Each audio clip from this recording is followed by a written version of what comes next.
Hello, Wreck Watchers. It's Chris Atkins here in Canada, Hey, Sean Kingsley in south of England. we are coming to you right before Christmas 2022. An exciting time, a joyous time, and we're looking back at some interesting shipwrecks that occurred in December. Today, Sean, what are we talking about? Which shipwreck are we discussing? Well, it's that time of year, right, where everyone should be talking about shipwrecks. Of And, course. we talk during the year about all the incredible discoveries. It might be pottery, or it might be gold or silver or jewels. But, just when you think you've seen it all and you know it all, something comes around and hits you around the chops like with a fish. And, you go, wow, never underestimate the power of the ocean to preserve and continue to telling stories. So there's a crazy story I was involved in a few years ago, where an American company, Odyssey Marine Exploration, went looking for a very iconic ship called the Gairsoppa, which was a British India steam navigation company vessel that was commandeered during World War II in India. And it's December 1940. Imagine this is 70 years ago. The Great Dictator by Charlie Chaplin is on in the cinemas. It's a different age. And chucked onto this huge vessel is an amazing mix of cargo for the war effort. So you got 2,600 tons of iron, which is probably going to be turned into more boats, 1,765 tons of tea, because obviously to keep up morale in Britain, you've got to have your tea break. And that's enough to keep all of London population drinking tea for 3.5 weeks. That is a lot of tea. That's a Wow. lot of stuff, a lot of gear, yeah. And they package that just as general cargo, but there's also a secret cargo on this. There's 3.5 million ounces of silver. That's 2,817 bars. And you can imagine that, that piqued the interest of quite a few sort of explorers. And as often happened with these kind of things, the Gairsoppa went out on a convoy from Calcutta in early December 1940. It's supposed to be going to London. It's overloaded. It's starting to run out of coal. It backs out the end of its convoy. And then later, the Admiralty in England, they described it became a gift for Hitler at Christmas time. It was a sitting duck. And surprise, surprise, a German U-boat rocked up, hit it with a torpedo. And that was the beginning of the end of the story of the Gairsoppa. The silver goes down. 70 years later, Odyssey beat the odds at 4,700 meters deep. That's 12 times as deep as the Empire State's Building is high. And they find this stuff, and it was the deepest recovery of silver in the world at the time. And they bring this stuff up, and it makes the headlines, and everyone's interested. And then I get a call saying, "Hey, Sean, we've hit some mush. Can you deal with the mush? You're a grubby little archaeologist." You don't get to deal with the silver, mate. you get to deal with the mush. But no, I mean, to Odyssey's credit, a lot of people wouldn't have been interested in that on a treasure wreck, but they paid for it to be conserved in a proper conservation lab. And the conservation lab, they were like, "Oh, we can see words, we can see photos, we can see images." And at the end of the day, they conserved over 700 letters 700. from this ship, because Odyssey had also found the mailroom, because a lot of silver is kept in the mailroom as well. And it's the largest collection of lost mail ever found at sea. We think of pottery, we think of, virtually anything, golf clubs that went on ships, but we forget about mail, communication, the most important thing. There wasn't Twitter, there wasn't text, there wasn't internet, World Wide Web. You had to do it old school in these days. Well, isn't that fascinating? Because really, when you look at how much we know of history, most of what we know of history is because of recovered mail. You think of even the New Testament of the Bible. What is it? It's made up of letters from the Apostle Paul going to the churches and the other apostles as well. It's a lot of correspondence. And if I think correctly, the oldest preserved element of the Bible is actually a scrap of papyrus that is found in Oxyrhynchus in Egypt of the 3rd century AD. So yeah, you're right. But we also forget just how much mail was crossing all these seas, and especially at wartime when people were desperate. Imagine you're 3 weeks to Christmas and people haven't heard anything from loved ones from either side of the Atlantic. You don't know what's going on. It's very emotional, actually, reading these letters. But just think about how much mail is still waiting out there to be discovered. Titanic, people think Titanic was a passenger ship or an immigrant ship. It wasn't. It was RMS Titanic, Royal Mail ship. Somewhere down there went down on Titanic 7 million pieces of mail. 7 million. Wow. So, Yeah. you know, we're just scratching the surface, and, you know, it's very humbling to be able to, you know, deal with this material and, you know, and track down some of the survivors. So, Sean, I find it very fascinating that amongst these 700 and something pieces of mail, that there were 88 Christmas cards. And of course, we're right before Christmas here. Let's talk about those Christmas cards. Everyone wants to have a stiff upper lip and business as usual. And that's something that really comes across in these letters. You get the whole gamut of the human emotion experience. You know, there's feelings of love, fear, horror, togetherness, you know, all blended together at the bottom of the ocean. For instance, you know, there's one which is written by a Christmas card from the Maharaja Bahadur of Burdwan, Yes. otherwise known in the West as Sir B.J. Chand Mahtab. And he was actually a king, a ruler of 5,000 square miles of Bengal. And you can imagine the conversation. He's writing to a lady called Catherine Arnold at the Royal United Hospital in Bath in England.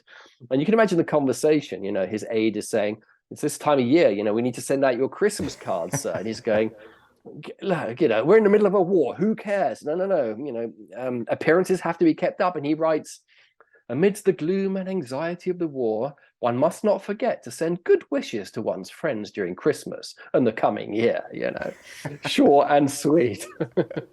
But there's no Yeah. images on that. So, you know, it's quite, and on some of the other ones, they're really incredibly vibrant. And can you Yeah. imagine when, you know, they came up covered with mush, and then in conservation, the mush becomes miracle as all these colors and images start to appear. Of course, Christmas is a religious holiday, and it's a great time where most people are thinking about their family and love and health and wishing good wishes on not just their family but around the world. And missionaries, there's a lot of missionaries from England at that time in India, and I love this card from Sister Agnes of the Oxford Mission, and she's sending it to her friend Haggie Browning in Stoneborough. And it says, God bless all little helpless things. The lark above that blithe he sings. The newborn lamb in windswept field. The velvet mole from the view concealed. The rabbit squatting in the hedge. The robin on my window ledge. The squirrel with his winter hoard. And little creatures bless, O Lord. God smiles on little things, I'm sure. He too was tiny once and poor. May all the joys of Christmastide be yours. That coming from this sister in India, sending back to her friend in England. It's a very sweet, joyous reminder of what Christmas is all about. But of course, this card was never able to reach its intended viewer. That's the tragedy of these heartfelt lines. It never reached their destination. And, you know, you go from that kind of pure innocence of faith towards, there's a guy, a father, we don't know his name, who's staying at the Hotel Cecil in Delhi. And he'd heard a rhyme which he sends back to his darling Scylla Covel in Newquay, Cornwall, which he heard from old man Jaycox, you know. and he writes, there was a Dachshund once so long, he'd not the slightest notion, the time it took to notify his tale of an emotion. And so it was that while his eyes were full of woe and sadness, his little tail went wagging on because of previous gladness. It just, you know, when I saw that, I just thought, thank goodness that people still can keep a, you know, good sense of humor at these times. And, you know, we're quite quick today, aren't we, to kind of complain and moan, but we can still go to the supermarket and buy pizzas and watch the football on TV, you know? Yeah, yeah, that's for sure. I know for me, you know, I'm living here in Ontario, Canada, and my daughters are both out in Vancouver, British Columbia, and being so far away from them at this time of year, but I can just text them. I can give them a call. We can FaceTime. We can Zoom. You and I are talking across the Atlantic right now, you know, in real time, and we're able to do this kind of stuff. But back then, you know, your all of your correspondence could be weeks, could be months, and then to get a reply back, I can't even imagine living in a world like that with all the technology we have now. So ships and seafaring were the World Wide Web of the old world. And talking of which, actually, there's one letter which actually is many ways my favorite. And it's got a World War II version of Tinder on it, right? So there's an American guy. Of course, it's an American. He's called Joe Mulam, and he's going from Bombay to China. And, you know, he's pent up and he's got all these thoughts. And like you say, he can't ring or contact his wife. So he writes her 28 sides of a letter to his wife in San Francisco. And he's on an Indochina steam navigation company ship.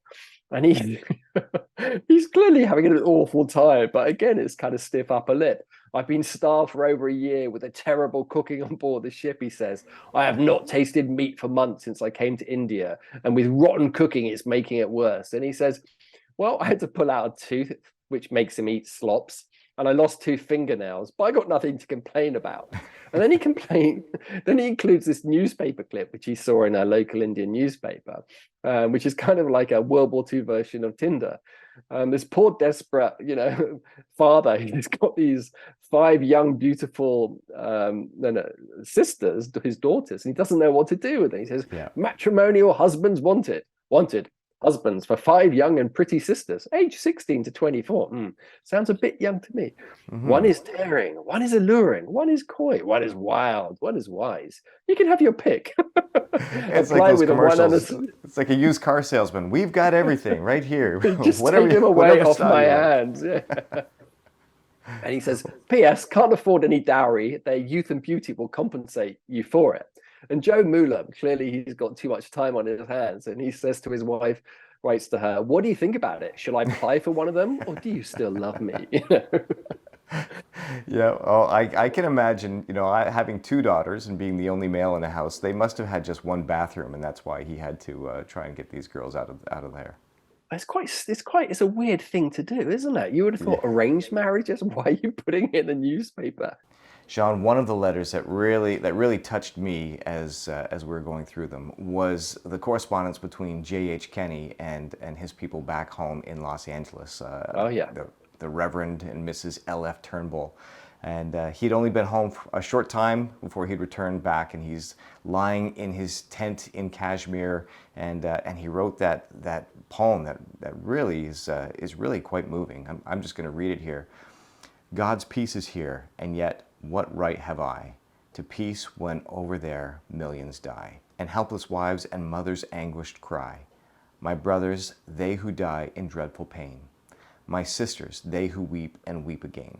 My little ones screaming 'neath the battle's rain. Wow, what he must be thinking, removed from his loved ones, knowing what's going on around the world, lying in his tent in Kashmir where there's mosquitoes and some inconveniences, but he's not having to face the horrors of war that's taking place all over the world. It's quite philosophical, isn't it, to be able to be in the middle of nowhere doing, God's work, looking after the really impoverished people in the countryside in rural India. And yet, I guess, there's like a link between religious people thinking about Jesus and suffering and then linking it to the wider war. And, America hadn't entered the war yet. They didn't know how long this thing was going to go on for, what the real deal was. But yeah, that you're right. That really tugs on the heartstrings and puts your finger, right on the emotion of a moment. And that's the amazing thing about this collection of letters. That it was all written from one region in one particular period. So we don't like really to use this term, but it's an incredible time capsule. And it just makes me wonder what else is still down there beneath the waves, just waiting to be discovered. Thank you, all of our viewers out there that are watching. There's so many more exciting things coming up. We're just getting the RecWatch TV YouTube channel going, and there's a lot of amazing stuff we have planned, so make sure that you hit that subscribe button, hit the notifications bell, and if you like this video, why not give us a like? And tell your friends to subscribe as well. I mean, it's been a great year, really fun setting up this channel. And hey, let's do it all again next year. And until then, stay safe, everyone. Season's greetings. And this is Chris Atkins and Sean Kingsley for RecWatch TV, and deep down we care.